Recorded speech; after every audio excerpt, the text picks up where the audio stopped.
critical to go in the right order, you're gonna hate your life. That's why I'm recording. Plus, you guys are awesome, so I want to remember. You guys are awesome, so I want to remember this.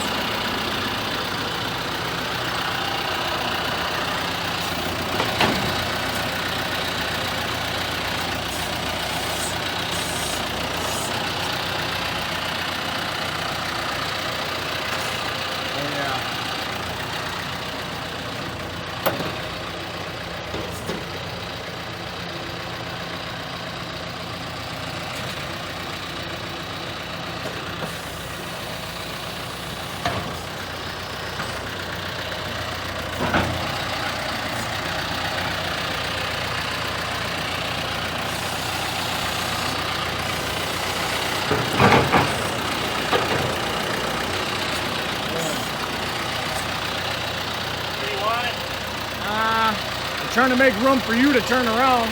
I can back all the way out of here. Oh, really? Okay. Right. So, clutch it and start it. So everything's in neutral right now because that's the way I left it. So you can sit here with your foot off of it. Okay? Oh, yeah. But if you want to change gears, so you have 4 on here and 4 here, right? So it's A, B, C, D here, 1, 2, 3, 4 here. So A1 is as slow as you can go. D4 is as high as you can go.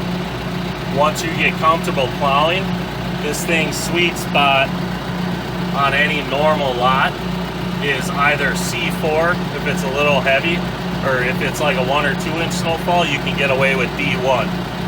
But it just kind of depends on what you're doing with it, how much weight you got going on with it. Okay. And all your plow stuff is here.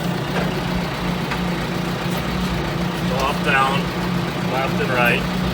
Your pins for your cage is this gray here. That's how you unlock it and lock it? Yep. So I can unlock it even though it's not on the ground. You can see those hydraulics moving. I can lock it up. And every now and then you'll always make sure, it's not like a skid loader. Just push it up, make sure it's sitting on there. Always double check. I mean, hydraulics are hydraulics. You gotta make sure they're pressurized. And this is my These main don't matter to you.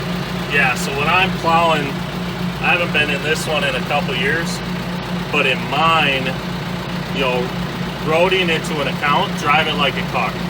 I always teach our guys, use the throttle, use your foot throttle, drive it like a car. Slow down like a car, accelerate like a car, because you're gonna have to shift gears like you would in your Honda Civic or whatever. You just got more gears to go through. So drive it like a car on the road. So if I was gonna drive it on the road or whatever, would I go 1 through 4 and A and then move it to B, or? No, so you could be starting off in any of them. So like now, if you throttle up to like 1500 or something like that, you can pop the clutch and leave it like D1. Okay. You don't have to start in A1 or anything like that. So once you get comfortable with what speed you like to come from a dead stop at, then just stick with whatever gear that is. Okay.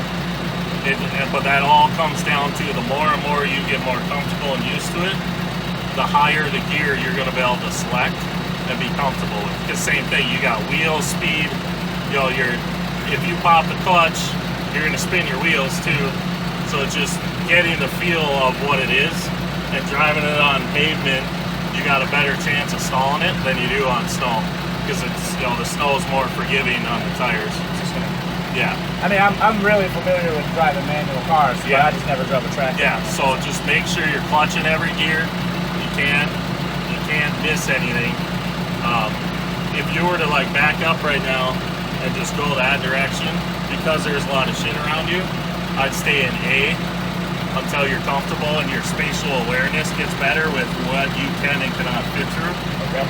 But once you get comfortable just moving around the yard and stuff, just throw it straight to C, C1 or something at idle is perfectly fine to be moving it around. None of this stuff matters? Nope, this is all your 3-point on the back. Okay. So unless you go buying a snowblower or mower deck or something like that, you don't need anything here. Same with this. This is your PTO on the back. You don't need that. You're not using it. When I'm running my tractor in a snowstorm, from the moment I let the machine warm up at our shop until the moment I shut it down at the shop, I'll run a set throttle. And then when I want more throttle pushing, I use the foot throttle. That's the way I like to run it. Okay. Less fuel if you use your push throttle is what I always tell all of our guys. A lot of guys like to just throw the throttle up and let her buck. Yeah. But why are you sitting at a stop sign? Why are you sitting talking to one of your guys on the phone? Yeah. Why are you sitting there with it turning 2,000 RPM for no reason? Especially something this big. Yeah. So my sweet spot, again, it's been a couple of years since I ran this one. My sweet spot in mine is like 1,200 or 1,300 RPM.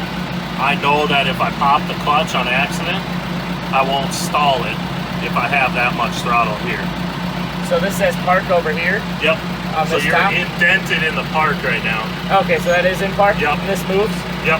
Okay. And then what's reverse? It doesn't say reverse, or is it just the button? So all your forward and reverse is this lever here. Okay. So it's all shut up.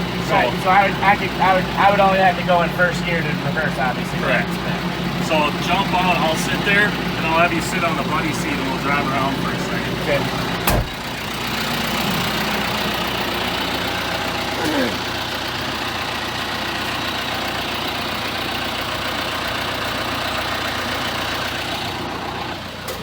Getting the 101 from Green and Black. These guys are awesome. They're out of Apple Valley.